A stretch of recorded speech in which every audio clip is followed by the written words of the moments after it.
আসসালামু আলাইকুম এভরিওয়ান। শুরু করছি আজ দা গল্প। লেখিকা সাবিলা সাবি, পর্ব সংখ্যা 40।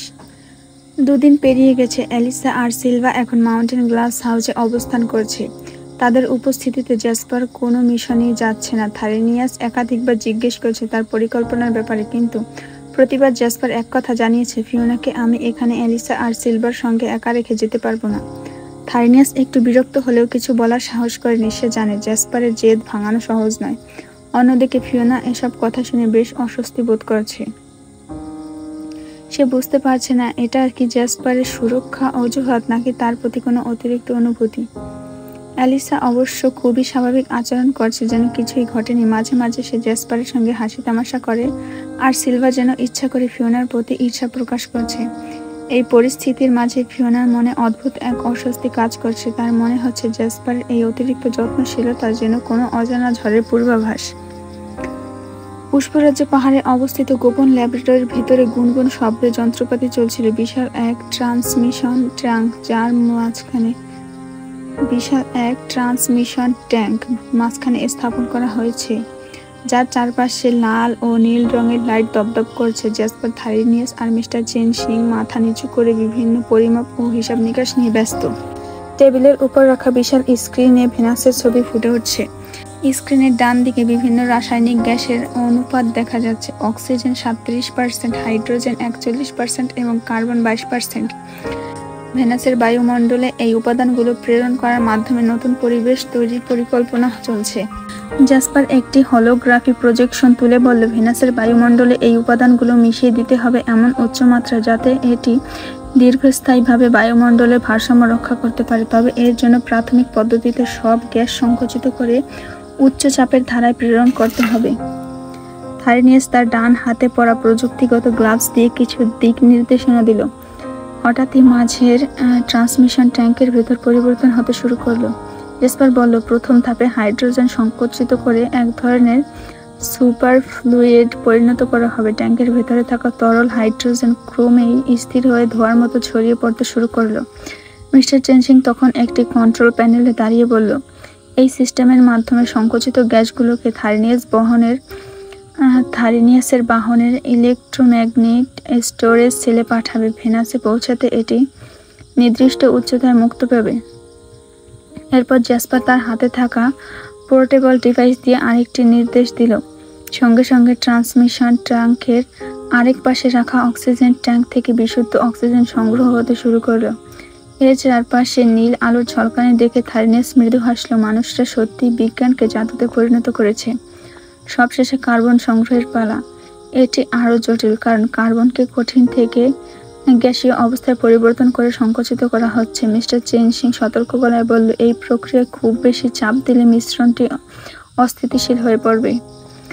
ট্রান্সমিশন থেকে শেষ হলে থারিনিয়াস তার বাহনের কাছে দাঁড়িয়ে গেল। একটি গোলাকার প্ল্যাটফর্মে ভেসে উঠল, যার কেন্দ্র থেকে আলোকরশ্মি বেরিয়ে আসছে। প্ল্যাটফর্মের ওপর রাখা হলো হালকা সংকুচিত গ্যাসের পাত্র। জ্যাসপার বলল, সব প্রস্তুত। কালকের মধ্যে এগুলো ভেনাসে পৌঁছানো হবে। তুমি শুধু গন্তব্যে পৌঁছানোর পর ডিকপ্রেশনে চালু করবে। থারিনিয়াস পাত্রগুলো নিজের হাতে তুলে নিয়ে একটি বিশেষ চেম্বারে রাখলো, যা ইলেকট্রোম্যাগনেটিক ফোর্স দিয়ে নিরাপদ রাখা হয়েছে। গম্ভীর কণ্ঠে বলল, আমার উপর ভরসা রাখুন প্রিন্স। ভেনাসের এই উপহার সম্মাননে গ্রহণ হবে। চূড়ান্ত প্রস্তুতি সম্পন্ন করে তারা আবার ল্যাবের পর্দা নামিয়ে দিল, যেন এই বিপ্লবী কাজের গোপনীয়তা অক্ষুণ্ণ থাকে। ল্যাবের ভেতরে থমথমে পরিবেশ। জ্যাসপার পর্দার সামনে দাঁড়িয়ে কিছুক্ষণ নীরব তাকিয়ে রইল। স্ক্রিনে ভেনাসের লাইভ ফিড ভেসে উঠছে। চরম উষ্ণ পরিবেশ, বিষাক্ত মেঘের আস্তরণ। এই মিশনের সফলতা তার জাতির জন্য অপরিহার্য। তবুও এই মুহূর্তে তার মন বারবার অন্য কোথাও চলে যাচ্ছে। ফিওনা। জ্যাসপার ধীরে ধীরে মুখ তুলে বলল, থারিনিয়াস, এই মিশন তোমার হাতে দিচ্ছি। থারিনিয়াস অবাক হয়ে তাকিয়ে বলল, সাথে আপনি গেলে ভালো হতো না? এত গুরুত্বপূর্ণ মিশন আমার হাতে দিলে যদি কোনো ভুল হয়ে যায়। জ্যাসপার সামনের দিকে কয়েক ধাপ এগিয়ে তার সামনে দাঁড়ালো। সবুজ চোখ দুটো দৃঢ়তায় জ্বলজ্বল করছিল। তুমি আমাকে চেনো না থারিনিয়াস। আমি কাউকে এত সহজে বিশ্বাস করি না। তবে তুমি আমার অনুগত সঙ্গী। এই কাজে আমার চেয়ে বেশি তোমার অভিজ্ঞতা আছে। থারিনিয়াস এক মুহূর্ত ভেবে নিল, তারপর বলল, আপনার আসল কারণটা বলুন প্রিন্স। আপনি কেন যাচ্ছেন না? জ্যাসপার এক চিলতে হাসি দিয়ে বলল, এটা ব্যক্তিগত। আমি ফিওনাকে একা রেখে যেতে পারবো না। ও এই পরিবেশে নতুন এবং এখানে অ্যালিসার সিলভা আছে। আমি ওকে সুরক্ষিত রাখতে চাই। থারিনিয়াস কিছুক্ষণ নীরব থেকে তাকিয়ে বলল, আপনি সত্যি বদলে যাচ্ছেন প্রিন্স অরিজিন। একজন মানুষের জন্য এতটা চিন্তা। জ্যাসপার হাত তুলে থামিয়ে দিল, এটা নিয়ে এখন আলোচনা করার সময় নেই। তুমি প্রস্তুতি নাও, সবকিছু সঠিকভাবে সম্পন্ন করতে হবে। ল্যাবের এক পাশে রাখা সংকুচিত গ্যাসের কন্টেইনারগুলো থারিনিয়াসের দিক নির্দেশ করে জ্যাসপার বলল, তোমার বাহন সম্পূর্ণ নিরাপদ এবং ভেনাস পৌঁছানোর সময় সব ধাপে যোগাযোগ করবে। আমি তোমার অবস্থান সবসময় পর্যবেক্ষণ করব। থারিনিয়াস তার ডান হাত বুকে রেখে সম্মানের ভঙ্গিতে বলল, আপনার আদেশ যথার্থ প্রিন্স। জ্যাসপার এবার চেয়ারে বসে গভীরভাবে শ্বাস নিল। ফিওনার মুখটি মনে পড়ল। সে জানে এই মিশন তার জন্য গুরুত্বপূর্ণ, কিন্তু ফিওনার সুরক্ষা তার কাছে সবার আগে। আমার দায়িত্ব শুধু আমার জাতির প্রতি নয়, আরেকটি দায়িত্ব এখন আমার কাছে নতুনভাবে এসেছে, সে মৃদু স্বরে বলল। থারিনিয়াস প্রস্তুতি নিয়ে ল্যাব থেকে দ্রুত বেরিয়ে গেল। জ্যাসপার স্ক্রিনের দিকে চোখ রেখে গভীর মনোযোগে পরবর্তী পরিস্থিতি পর্যবেক্ষণ করতে লাগলো, যেন সবকিছু নিখুঁতভাবে সম্পন্ন হয়। রাতের বেলা জ্যাসপার দরজা দিয়ে ঢুকে সোজা লিভিং রুমে গেল।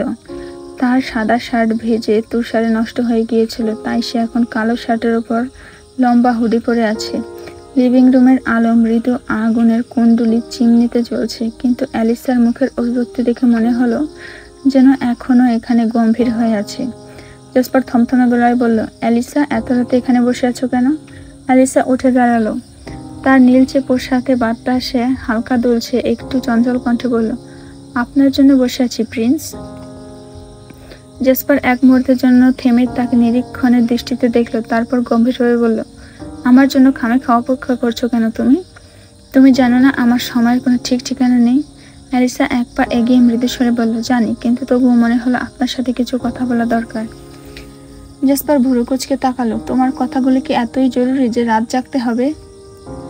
অ্যালিসা এক মুহূর্তের জন্য চুপ রইল, তারপর একটু সাহস নিয়ে বলল, প্রিন্স, আপনি নিজেকে সবসময় দূরে রাখেন, কিন্তু আপনার প্রিয়জনরা কখনো আপনার থেকে দূরে থাকে না। আমরা সবসময় আপনার আশপাশে থাকি। জ্যাসপার হালকা বিরক্তি নিয়ে একপাশে বসে পড়ল। তার হাত দিয়ে চুল সরিয়ে বলল, তুমি জানো অ্যালিসা, আমি আমার কাজ নিয়ে ব্যস্ত থাকি। ব্যক্তিগত সম্পর্কের জন্য আমার কাছে সময় নেই, আর এটা আমি শুরু থেকেই বলছি। অ্যালিসা এবার একটু অভিমান নিয়ে বলল, আপনার ব্যক্তিগত সম্পর্কের জন্য সময় নেই, কিন্তু ফিওনার জন্য সবকিছুতে সময় হয়, তাই না?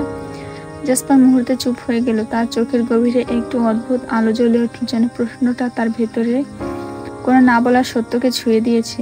সে শান্ত গলায় বলল, তুমি যা বলছো অ্যালিসা, তার কোনো ভিত্তি নেই। আমি যা করি তা আমার সিদ্ধান্তে করি। অ্যালিসা এবার আর কোনো উত্তর দিল না। সে জানতো জ্যাসপারের সামনে বেশি যুক্তি দিয়ে লাভ নেই। সে একপাশে ফিরে আসনটিতে বসে বলল, ঠিক আছে, আমি আপনার জন্য অপেক্ষা করছিলাম, এখন আমি যাচ্ছি।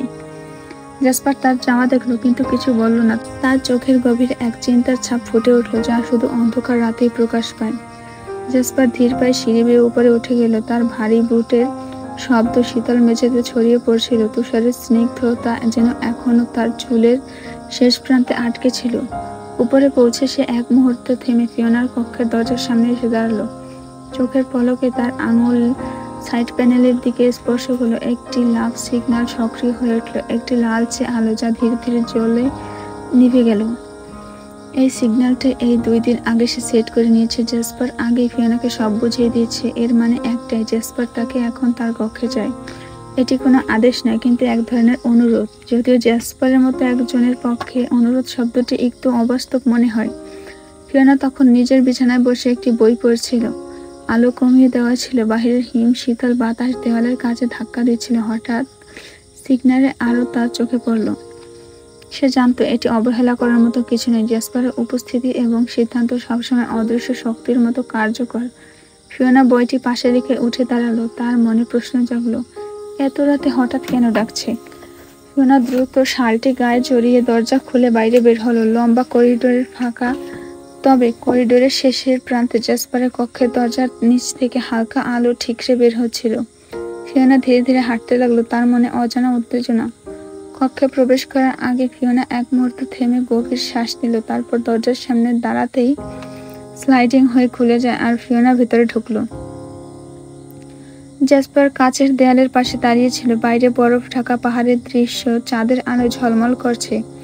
জ্যাসপারের চোখে গভীর চিন্তার ছাপ ছিল। সে ধীরে ধীরে ঘুরে ফিওনার দিকে তাকালো। তোমার জন্য অপেক্ষা করছিলাম, হামিংবার্ড। জেসপার বলল শান্ত গলায়, তার গ্রিন আইস যেন আরো রহস্যময় দেখাচ্ছে। তোমার সাথে কিছু কথা আছে। ফিওনা জানতো যখন জেসপার তাকে এভাবে ডাকে তখন তার কথাগুলোর মধ্যে সবসময় কোনো গভীর অনুভূতি লুকিয়ে থাকে। ফিওনা ধীরে ধীরে আরো কাছে এগিয়ে গেল, তার কণ্ঠে মৃদু উত্তেজনার আভাস। এত রাতে কেন ডেকেছেন? যদি কেউ দেখে ফেলে? ফিওনা তার সন্দেহে আর অস্বস্তি লুকিয়ে রাখতে পারছিল না। জেসপার হালকা হাসলো, তার সবুজ চোখ দুটো যেন গভীর অন্ধকারে জ্বলে উঠল। সে এক পা সামনে এগিয়ে এনে বলল, I don't care about anyone. তার গম্ভীর কণ্ঠ আর দৃঢ় স্বরটি ফিওনার বুকের ভেতর যেন অদ্ভুত শিহরণ জাগালো। চারপাশের নিস্তব্ধতা যেন এই কথাগুলোকে আরো তীক্ষ্ণ করে তুলল। ফিওনা জিজ্ঞাসা দৃষ্টিতে তাকিয়ে রইল, তার কণ্ঠ একটু কাঁপলো। তাহলে কেন ডেকেছেন? তাড়াতাড়ি বলুন। জেসপার এক মুহূর্ত চুপ করে দাঁড়িয়ে রইল, তারপর দেয়ালের পাশে গিয়ে বাহিরের তুষারময় দৃশ্যের দিকে তাকালো। তার দীর্ঘ নীরবতার পর সে বলল, আমি যখন তোমাকে ডাকি তখন কারণ জানতে চাওয়ার প্রয়োজন নেই। কারণটা সবসময় তোমার জন্যই হয়। ফিওনা একেবারে স্থবির হয়ে গেল। জেসপারের কথাগুলো সরাসরি, কিন্তু তার চোখের গভীরতা আর অচেনা আবেগ ফিওনাকে আরো বিভ্রান্ত করে তুলল। কিন্তু ফিওনা সাহস করে বলল, আপনার যা ইচ্ছা তা করতে পারেন বলে এরকম করবেন? এটা ঠিক না। আমি একটা মানুষ, আপনি কি সেটা বুঝতে পারেন? জেসপার ধীরে ধীরে ঘুরে তাকালো তার দিকে। সে এক পা ফিওনার দিকে এগিয়ে বলল, ঠিক, তুমি মানুষ, কিন্তু তুমি সেই মানুষ যাকে আমি ছাড়া অন্য কারো কাছে যেতে দেব না। আর এটাই বাস্তবতা যেটা তোমাকে মানতে হবে। তার স্বর গভীর, কিন্তু তার চোখে এক ধরনের অদ্ভুত কোমলতা ফুটে উঠল। এই কোমলতা ফিওনাকে বিভ্রান্ত করলো, যেন সে বুঝতে পারল না এটা হুমকি নাকি ভালোবাসার দাবি। জেসপার ফিওনার দিকে তাকিয়েছিল গভীর দৃষ্টিতে, তার এতটা কাছে যে ফিওনা কিছুক্ষণ স্থির হয়ে দাঁড়িয়ে রইল। তার হৃদস্পন্দন বেড়ে গেল, কিন্তু সে নিজেকে শান্ত রাখার চেষ্টা করল। একটু নিচু হবেন? ফিওনা অনুরোধে জেসপার সামান্য ঝুঁকলো, তবে তার চোখে মৃদু একটি ছায়া খেলে গেল, একটি ভুল বোঝাবুঝির ছায়া। সে ভেবেছিল ফিওনা হয়তো তাকে চুম্বনের জন্য বলছে, তাই সে আরো একটু কাছে এলো, এতটাই যে ফিওনার গালের তার নিঃশ্বাস স্পষ্ট অনুভূত হলো। ফিওনার চোখ তখন বিস্ময়ে বড় বড় হয়ে গেল। সে মুহূর্তে কিছু বলার ভাষা খুঁজে পেল না। তবে পরের মুহূর্তে ফিওনা নিজের হাত বাড়িয়ে জেসপারের চুলে লেগে থাকা তুষারের আগুলো আস্তে আস্তে করে মুছে দিল। এগুলো চুলে লেগেছিল, ফিওনা বলে মৃদু হাসলো। জেসপার বুঝতে পারলো যে সে ভুল বুঝেছিল। তার ঠোঁটের কোণে এক মুহূর্তের জন্য মৃদু হাসি ফুটে উঠল। তাহলে তুমি আসলে আমার চুল ঠিক করতে চাইছিলে? জেসপার বলল, গলায় মিশ্রিত মজা আর কৌতূহল। ফিওনা একটু অপ্রস্তুত হাসলো। হ্যাঁ, তাছাড়া আর কি? আপনি কি অন্য কিছু ভাবছিলেন নাকি? জেসপার কোনো উত্তর দিল না, তবে তার চোখে একটি মৃদু দুষ্টুমি মেশানো চাহনি ছিল। সে সামান্য দূরে গিয়ে বলল, তুমি যদি অন্য কিছু করতে চাইতে আমি না করতাম না। ফিওনা লজ্জায় গাল দুটো লাল করে ফেলল। আপনার মতো একজন ড্রাগনের কাছে এসব কথা খুব সহজ হবে, কিন্তু আমার জন্য নয়। সে গম্ভীরভাবে বলল, যদিও তার গলার স্বরে একটি কাঁপুনি ছিল। জেসপার হেসে বলল, তোমার সরলতাই তোমাকে আরো বেশি আকর্ষণীয় করে তোলে, হামিংবার্ড। এই কথাগুলো শোনার পর ফিওনা দ্রুত পাশ ফিরল। তার হৃদয় জুড়ে মিশে থাকা লজ্জা আর উত্তেজনা তাকে আবারও বিভ্রান্ত করে তুলল। জেসপার সোজা হয়ে দাঁড়িয়ে গম্ভীরভাবে ফিওনার দিকে তাকিয়ে বলল, আজকে তোমাকে একটা জিনিস উপহার দেব। উপহারের কথা শুনে ফিওনার চোখে আনন্দের ঝিলিক ফুটে উঠল। তার ঠোঁটের কোণে এক চিলতে হাসি। উপহার? আপনি আমাকে উপহার দেবেন? তাহলে সেটা নিশ্চয়ই বিশেষ কিছু হবে, তাই না? জেসপার একটু রহস্যময় হাসলো। তুমি নিজেই তা বুঝতে পারবে। ফিওনার মুখে তখন কৌতূহল আর উত্তেজনার মিশ্রণ। সেটা কি, এখনই বলুন। জেসপার ধীরে ধীরে সিঁড়ির দিকে হাঁটা শুরু করলো। তাড়াহুড়ো করুন, হামিংবার্ড। উপহার সবসময় সঠিক সময় দেওয়া হয়। ফিওনা একটু অসন্তুষ্ট মুখ করে বলল, আপনার এই রহস্যময় আচরণে আমাকে পাগল করে দেয়। জেসপার তখন তার হুডের পকেট থেকে একটি লকেট বের করলো।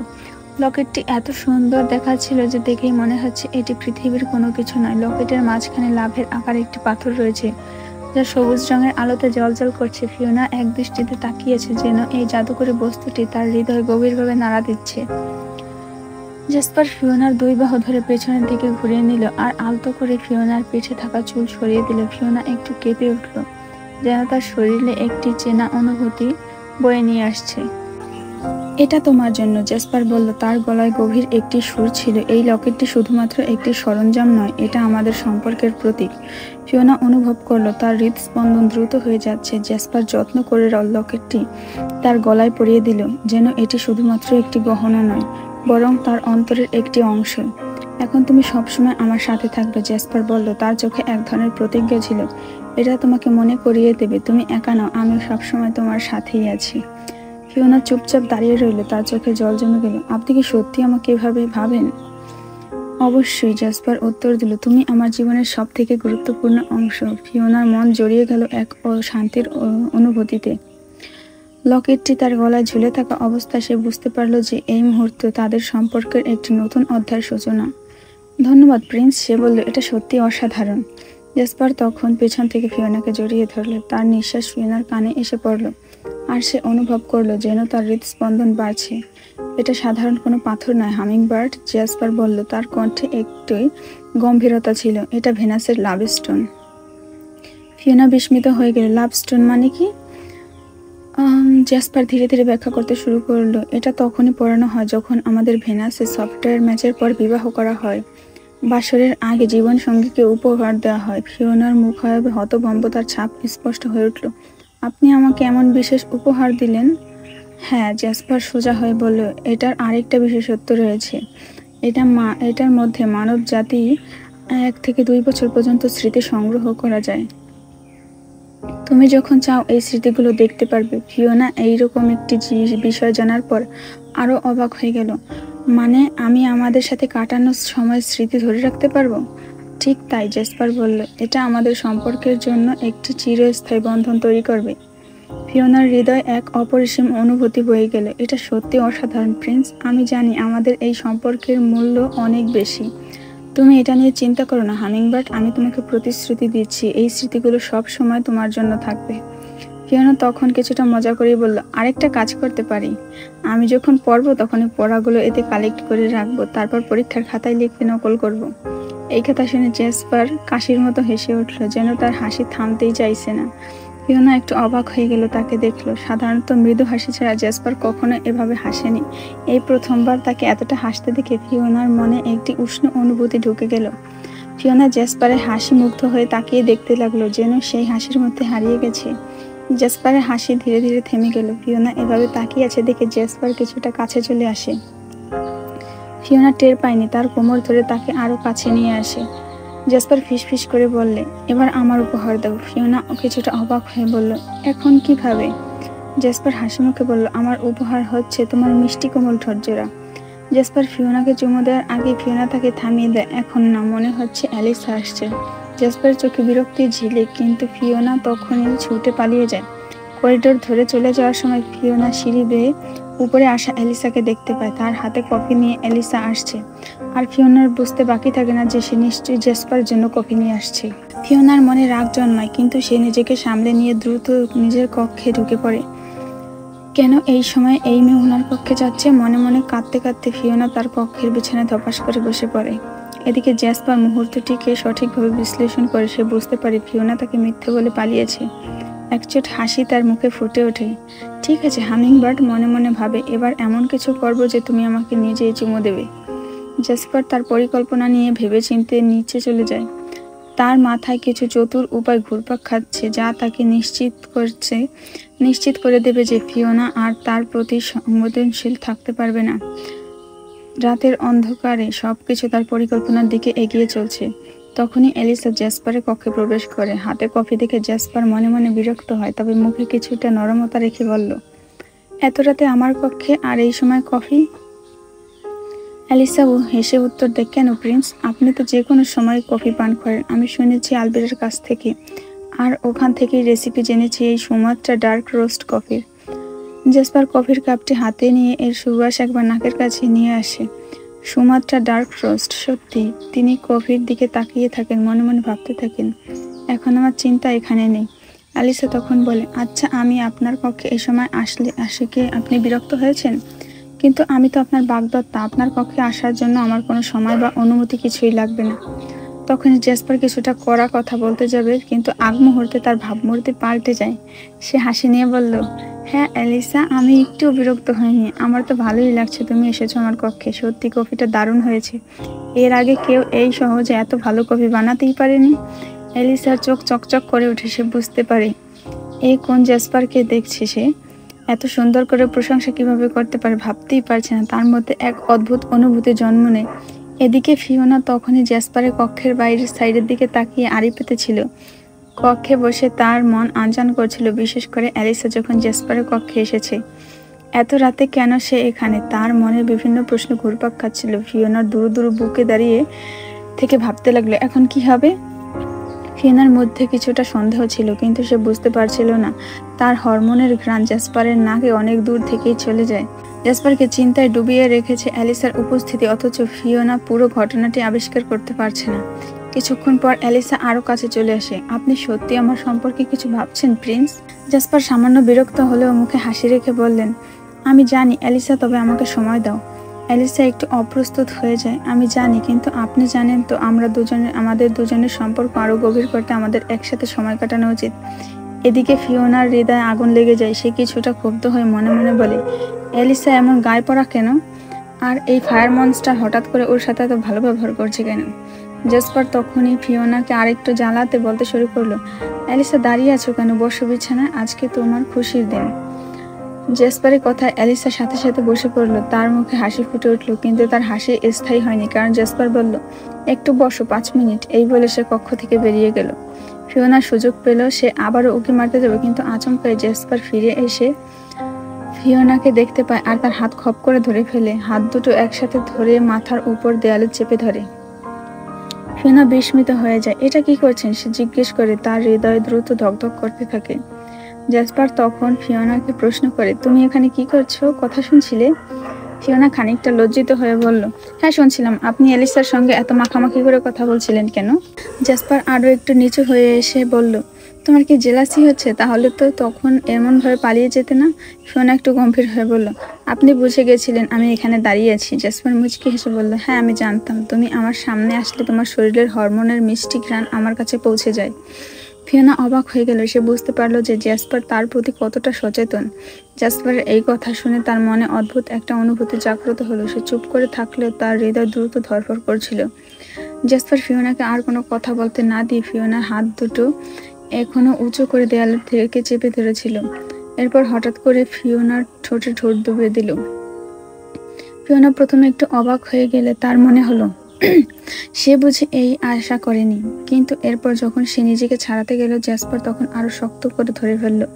তার চুম্বন ছিল পাগলের মতো, যেন সে পৃথিবীর সবকিছু থেকে বিচ্ছিন্ন হয়ে গেছে, কেবল এই মুহূর্তটুকে আটকে আছে। ফিওনার হৃদয় দ্রুত ধুকপুক করতে থাকে। সে ভাবল, এই অনুভূতি কি সত্যি? জেসপার তখন তার ঠোঁটের কোমল স্পর্শে ফিওনাকে আরো কাছে টেনে নিল। ফিওনার মনে হচ্ছিল পুরো পৃথিবী থমকে গেছে, সবকিছু মুহূর্তে বদলে গেছে। শুধু তাদের দুজনের মধ্যে একটি অদৃশ্য সম্পর্ক তৈরি হয়ে যাচ্ছে, যা প্রতিটি চুম্বনের মাধ্যমে বেড়ে উঠছিল। জেসপার তখন বলল, এখন কি তুমি বুঝতে পারছো আমি তোমার জন্য কতটা পাগল? ফিওনা শ্বাস নিতে চেষ্টা করলো, কিন্তু তার চোখের সামনে শুধুই জেসপারের মুখ ছিল। সে বুঝতে পারল তার অন্তরে কি অনুভূতি জন্ম নিচ্ছে। জেসপার ফিওনাকে কোনো প্রতিবন্ধকতা না বুঝিয়ে কোলে তুলে নিল। ফিওনার 2 পা তখন জেসপারের কোমর জড়িয়ে ধরল, যেন সে নিরাপদ সুরক্ষিত। জেসপার তার ঠোঁট ফিওনার ঠোঁটের উপর রেখে চুম্বন করতে করতে করিডোর পার করতে লাগলো। ফিওনার মনে এক অদ্ভুত উত্তেজনা ছিল। সে জানতো অ্যালিসা কক্ষে আছে, কিন্তু এই মুহূর্তে সে শুধু জেসপারের উপস্থিতিতে মগ্ন ছিল।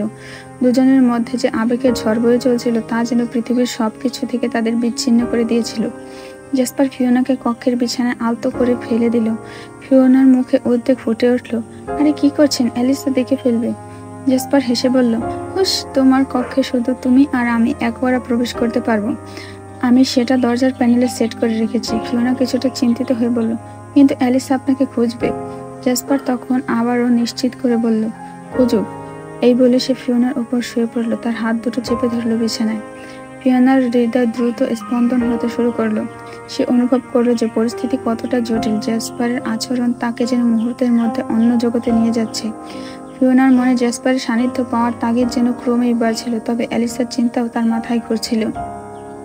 সে জানতো যদি অ্যালিসা তাদের কথা শুনে ফেলে তাহলে পরিস্থিতি কতটা গোলমেল হতে পারে। জেসপার আবারও ফিওনার ঠোঁটে চুম্বন করতে লাগলো। তার ঠোঁটের মৃদু স্পর্শে ফিওনার শরীর একটা শিহরণ বয়ে গেল। তার সঙ্গে সঙ্গে জেসপারও তার ঠোঁটের কোণে দন্ত দিয়ে কামড় দিতে লাগলো, যা ফিওনার জন্য আরো উত্তেজনাপূর্ণ হয়ে উঠল। এই মুহূর্তে এটা ঠিক না, ফিওনা বিস্ময়ে বলল। তার কণ্ঠে কিছুটা উদ্বেগ ছিল। অ্যালিসা তো এখানে চলে আসতে পারে। জেসপার তাতে কোনো কর্ণপাত না করে আরো গভীরভাবে তার দিকে তাকালো। তুমি শুধু আমার দিকে ফোকাস করো হামিংবার্ড, এখন অ্যালিসা নিয়ে ভাবার সময় না। তার কণ্ঠে এক অদ্ভুত সুর ছিল, যেন সে সত্যি ফিওনাকে তার পৃথিবীতে নিয়ে যেতে চায়। ফিওনা তখন বুঝতে পারছিল যে জেসপার তার জীবনের এক বিশেষ অংশ হয়ে উঠেছে, কিন্তু অ্যালিসার উপস্থিতি এবং পরিস্থিতির অস্বাভাবিকতা তাকে চিন্তিত করে তুলছিল। জেসপার এবার ফিওনার দিকে তাকিয়ে গভীর দৃষ্টি নিক্ষেপ করল। তার চোখে এক অদ্ভুত আকর্ষণ ছিল। আমি আজকে তোমাকে পুরোপুরি চাওয়ার জন্য প্রস্তুত, হামিংবার্ড সে নেশালো কণ্ঠে বলল। তোমার অস্তিত্বের একদম গভীরে আমি বিচরণ করতে চাই। ফিওনার চোখ বড় বড় হয়ে যায়। জেসপারের কথার গভীরতা বুঝতে পেরে সে কয়েকবার ঢোক গিলে ফেলে। এটা আমার জন্য প্রথমবার। তার মনে ভয় ঢুকে যায়। জেসপার তার পরিবর্তিত মুখায়ব দেখছিল, তাই সে বলল, ভয় পেও না হামিংবার্ড, কিচ্ছু হবে না। প্রথমবার হয়তো কষ্ট হবে, তবে একটু পর সব ঠিক হয়ে যাবে। ফিওনার মনে অনুভূতি ভয়ের দ্বন্দ্ব জাগতে থাকে। সে ভয়ের সঙ্গে এক অদ্ভুত আকর্ষণ অনুভব করছিল। আমি কি সত্যি প্রস্তুত, সে ভাবতে থাকে। জেসপার তার হাত দিয়ে ফিওনার মুখের দিকে আস্তে আস্তে হাত রাখতে থাকে। তার স্পর্শে এক নিরাপদ অনুভূতি অনুভব করে ফিওনা। তুমি যদি আমাকে বিশ্বাস করো তবে আমি সবকিছু করবো, সে বলল। ফিওনা তার চোখের দিকে তাকিয়ে মনে হয় যেন তার জমে থাকা ভয়গুলো ধীরে ধীরে মিলিয়ে যাচ্ছে। ঠিক আছে, সে বলল। কিন্তু ধীরে ধীরে জেসপার তার সিদ্ধান্তকে সম্মান জানিয়ে অঙ্গীকার করে। আমাদের মাঝে যা হবে তা একদমই সাবধানে, সে বলল। তোমার প্রতিটি অনুভূতি আমি বুঝবো। তাদের মাঝে সেই মুহূর্তে একটি অদ্ভুত নীরবতা নিয়ে আসে, যেন সময় থমকে গেছে। ফিওনার হৃদয় ধুকপুক করতে থাকে, কিন্তু সে জানতো জেসপারের ভালোবাসা ও যত্ন তাকে এই যাত্রার পথ দেখাবে। তুমি শুধু আমাকে বলো, সে বলল। আমি তোমার ইচ্ছার প্রতি শ্রদ্ধা জানাবো। ফিওনা নিজের ভয়ের কাঁটাগুলো কাটিয়ে উঠতে শুরু করে। তার হৃদয়ে এক নতুন আগ্রহ জাগে। দুজনের মধ্যে একটি অদ্ভুত আকর্ষণ সেতুবন্ধন তৈরি হয়, যা তাদের সম্পর্ককে একটি নতুন উচ্চতায় নিয়ে যাবে।